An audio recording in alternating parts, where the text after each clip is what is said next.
village, surrounded by mountains. There lived a 24-year-old man whose name was David. David was a very restless man. His mind was always full of thoughts. All day long, ideas came and went, leaving his mind uneasy and tired. He often felt sad about his past and constantly worried about the future. Because of these thoughts, his mind was like a storm. He could not feel calm, could not sleep well, and had even forgotten how to smile. One day, David heard about a faraway village in the hills.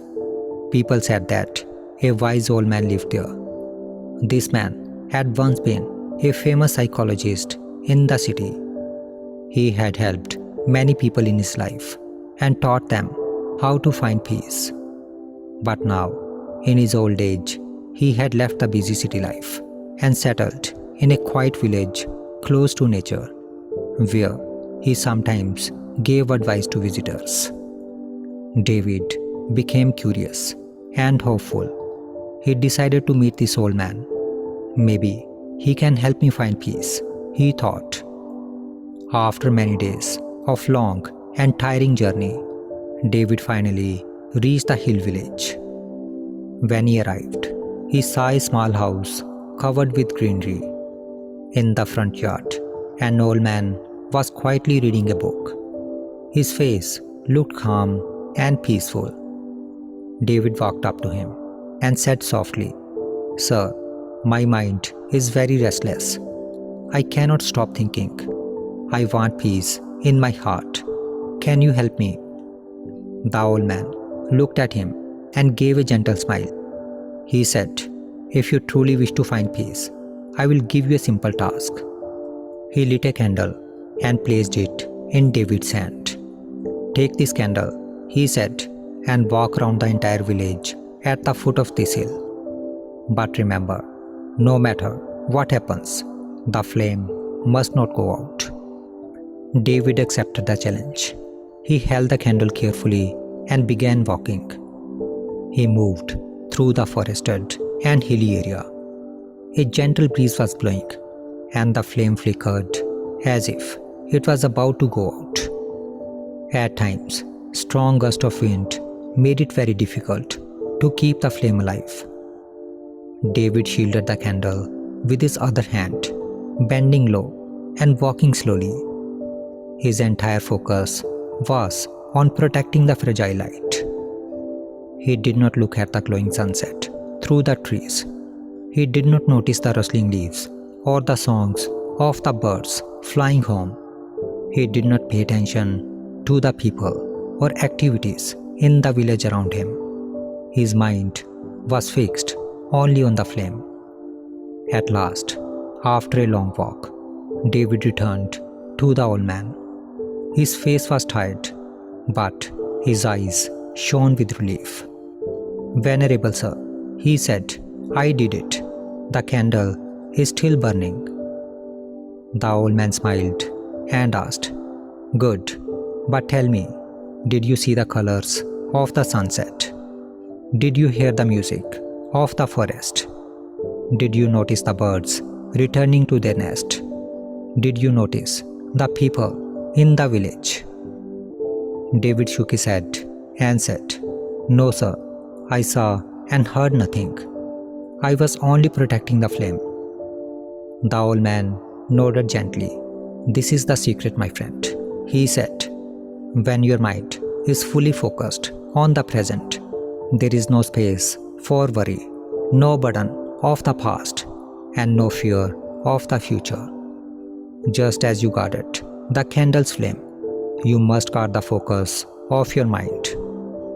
And the only way to do so is to concentrate on the present.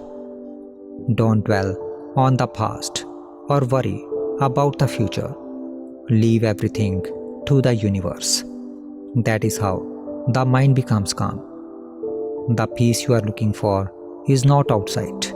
It is already inside you. You just have to recognize it." Slowly, David began to understand. He understood that peace is not something we find outside. Peace is already within us when we learn to live in the present moment. David bowed his head and said softly, "Sir, now I understand. If I want to calm my mind, I must live in the present moment. That is where real peace comes." The old man smiled again.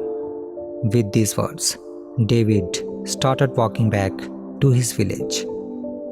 The sun was setting, and the last rays of light were gently touching the earth. Birds were returning to the nest, and a soft breeze was blowing. But this time, David was truly experiencing every moment of the present. He was no longer the same restless young man. He had changed. A new calmness now lived with him, for he had discovered the secret of guarding his inner flame. If we see in our lives, we will find that, like David, many of us spend our days lost in memories of the past or fears of the future. We carry regrets that hurt us and worries that tire us, forgetting that life is not in yesterday or tomorrow, but only in this very moment. When David held the candle, all his focus was on keeping the flame alive. In that moment, his mind was not running anywhere. It was fully present. And in that presence, the secret of peace was revealed. The old man's teaching shows us that now has the power that nothing else can give. The past is gone, the future is uncertain, but the present is alive, real, and full of treasures. The colors of the sunset, the songs of birds, the gentle touch of the breeze, all these can only be felt in the now. When we live in this awareness, our mind becomes calm, our heart becomes light, and life becomes beautiful. So, if we want true peace, we must stop holding on to the past and stop worrying about the future. We must live in the power of now, because the present moment is the only place where life, peace, and happiness truly exist.